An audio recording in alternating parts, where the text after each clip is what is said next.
আমাদের আইনজীবী সমিতির একজন সিনিয়র সদস্য অ্যাডভোকেট মোতালেব মাতবর, উনি জাতির এই ক্রান্তি লগ্নে যেখানে সারা বিশ্ব আমাদের সাবেক প্রধানমন্ত্রী বেগম খালেদা জিয়াকে নিয়ে উদ্বিগ্ন, আমাদের শহীদ রাষ্ট্রপতি জিয়াউর রহমান সহ দেশনেত্রী খালেদা জিয়া সম্পর্কে উনি অনলাইন প্ল্যাটফর্মে ওনার ফেসবুক আইডি থেকে উনি একটি অরুচিপূর্ণ পোস্ট করেছেন। এই অরুচিপূর্ণ পোস্ট ইতিমধ্যে আপনারা দেখেছেন, যা ভাষায় ব্যক্ত করার মতো না। কারণ আমাদের দেশনেত্রী উনি জীবন মৃত্যুর সন্ধিক্ষণে এখন উপস্থিত। ইভারকেয়ার হসপিটাল ওনার চিকিৎসা হচ্ছে, দেশি বিদেশি ডাক্তার ওনার চিকিৎসা করছেন। ঠিক সেই মুহূর্তে আমরা যখন শোকাহত, জাতীয়তাবাদী সৈনিকরা যখন শোকাহত, সারা বাংলাদেশ গণতন্ত্র যখন ঝিমিয়ে পড়েছে, সেই মুহূর্তে অ্যাডভোকেট মোতালেব মাতবর উনি আমাদের দেশনেত্রী বেগম খালেদা জিয়া এবং শহীদ প্রেসিডেন্ট জিয়াউর রহমান সম্পর্কে ফেসবুক আইডিতে অরুচিপূর্ণ মন্তব্য করেছেন। আমরা শহীদ প্রেসিডেন্ট আইনজীবী সমিতির পক্ষ থেকে এর তীব্র নিন্দা জ্ঞাপন করছি এবং মোতালেব সাহেবকে ধিক্কার জানাচ্ছি। আমরা সহ অবস্থান করার জন্য চেষ্টা করেছি।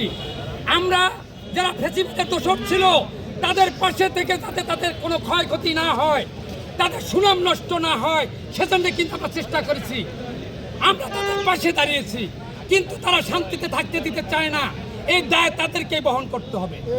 রাষ্ট্রকে বিভ্রান্ত করার চেষ্টা করছেন, উনি রাষ্ট্রকে অস্থিতিশীল করার চেষ্টা করছেন।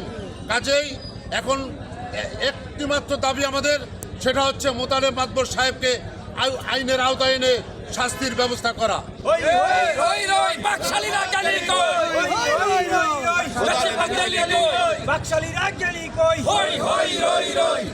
আমরা শান্তিপূর্ণভাবে অবস্থান করছি। সামনে নির্বাচন আসছে, গোটা জাতি নির্বাচনের প্রস্তুতি নিচ্ছে। এমনি মুহূর্তে তারা ব্যর্থ হয়ে, তারা বিভিন্ন রকম আন্দোলনে ব্যর্থ হয়ে আজকে তারা ফেসবুকের মাধ্যমে সরকার এবং বিএনপির সম্পর্কে এবং অন্যান্য রাজনৈতিক দলের নেতাকর্মীদের সম্পর্কে কুরুচিপূর্ণ বক্তব্য পোস্ট করে তারা রাষ্ট্রকে অস্থিতিশীল করার পায়তারা করছে। আমরা এ ধরনের কর্মকাণ্ড থেকে তাদেরকে বিরত থাকার জন্য অনুরোধ করছি, নয়তোবা আমরা আইনজীবী ফোরাম আপনাদের বিরুদ্ধে কঠোর ব্যবস্থা নিতে বাধ্য হব। আপনারা জানেন 5ই আগস্টের পরে শরীয়তপুরের জনগণ শান্তিপূর্ণভাবে বসবাস করতেছিল। আমরা কার উপরে কোনো অন্যায় নির্যাতন করি নাই, কিন্তু এই আপনারা এই ধরনের মন্তব্য করে আগুনে ঘি ঢালবেন না। আপনাদেরকে সাবধান করে দিচ্ছি, যদি কেহ দেশনেত্রী বেগম খালেদা জিয়া এবং জিয়াউর রহমান সম্পর্কে এবং দল সম্পর্কে কোনো কুরুচিপূর্ণ মন্তব্য করেন, তাহলে আপনাদের বিরুদ্ধে কঠোর ব্যবস্থা নেওয়া হবে।